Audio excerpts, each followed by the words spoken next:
જય માતાજી મિત્રો, કેમ છો? મજામાં છો ને? મજામાં તો હશો જ. હું આવી છું મારી વાડીએ. જુઓ, આજે 25મી જાન્યુઆરી છે અને કાલે 26મી જાન્યુઆરી છે. એટલે 26મી જાન્યુઆરી ભૂલાય એવો દિવસ નથી ભાઈ. કમ કે 26મી જાન્યુઆરી 2001માં એવો ભૂકંપ આવી ગયો હતો કે એ 26મી જાન્યુઆરી ભૂલાય એવો દિવસ નહીં. આજે 25 વર્ષ, કાલે 25 વર્ષ પૂરા થશે 26મી જાન્યુઆરી 2001. અને લગભગ 8:45નો ટાઈમ એવો જોરદાર ભૂકંપ થયો હતો કે બધી ધરતી હલી ગઈ હતી. કેટલા જીવજંતુઓ, કેટલા મનુષ્યો અને બધાનો જ વિનાશ થઈ ગયો હતો. અને બધાથી વધારે તો કચ્છ ભુજમાં જ એટલો ભૂકંપ આવ્યો હતો કે તમે વાત ના કરો. એટલો ભૂકંપ કચ્છ ભુજમાં આવ્યો હતો. અને કાલે 26મી જાન્યુઆરી છે તો 26 તારીખ, 26મો દિવસ અને 26ની સાલ. ઇતિહાસમાં પહેલી વાર જ આ દિવસ, તારીખ અને સાલ ભેગી થઈ છે. 26 અને 26મી જાન્યુઆરીના દિવસે આપણે દેશના નાગરિક તરીકે આપણા દેશના ખાતર બલિદાન આપી દીધું હોય એવા શહીદોને સલામ કરવા આપણે આપણી નજીકની સ્કૂલે જઈએ. કમ કે આપણા માટે જેને, આપણા રક્ષણ માટે જેને પોતાનું બલિદાન આપ્યું હોય તો આપણી પણ એક દેશના નાગરિક તરીકે ફરજ બનતી હોય કે આપણે જઈને સલામી આપીએ. 2001માં 26મી જાન્યુઆરીના દિવસે ભૂકંપ થયો હતો. આખા ગુજરાતની તો શું પણ આખા દેશની ધરતી હલી ગઈ હતી. કેટલાય છોકરાઓ મા બાપ વગરના થઈ ગયા હતા. કેટલાના ઘર બહાર તૂટી ધરતીમાં સમાઈ ગયા હતા. કેટલાના પશુ પ્રાણી જતા રહ્યા હતા. ને એ દિવસ એટલો બધો એ હતો કે વાત નહીં કરવાની.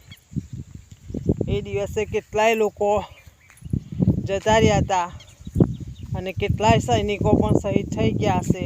અને હમણાં પણ કેટલાય સૈનિકો શહીદ થઈ ગયા છે. તો બધા સૈનિકોને અને આપણા દેશના સુભાષચંદ્ર બોઝ, ચંદ્રશેખર આઝાદ,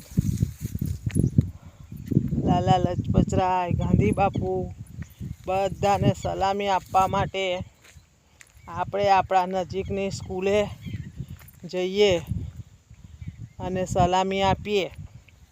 કમ કે એ આપણી નાગરિક તરીકેની એક ફરજ છે કે આપણે આપણા દેશના શહીદોને સલામી આપીએ અને આપણા દેશના ગણતંત્ર દિવસને યાદગાર બનાવીએ.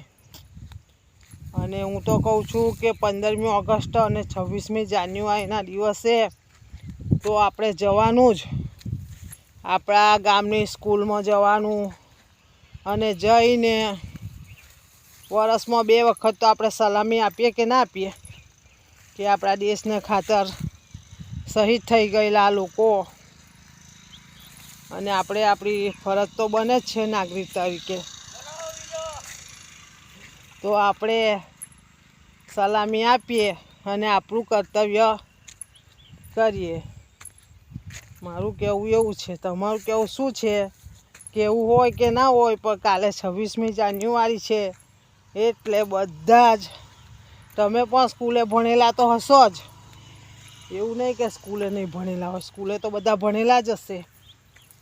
પણ જે સ્કૂલે ભણેલા હોય ને એની ફરજ હોય કે 15મી ઓગસ્ટ અને 26મી જાન્યુઆરી આ 2 દિવસે તો સ્કૂલમાં જઈને સલામી આપવાની જ.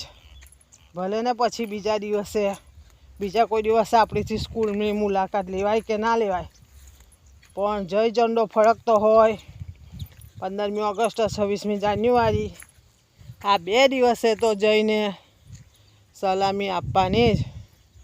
એટલે કાલે 26મી જાન્યુઆરી છે, 26 તારીખ છે, 26મો દિવસ છે ને 26ની સાલ છે. તો આ તમારથી ભૂલાય ના. અને ગામની શાળાએ જઈને શહીદોને સલામી આપજો અને એક દેશના નાગરિક તરીકેની ફરજ નિભાવ.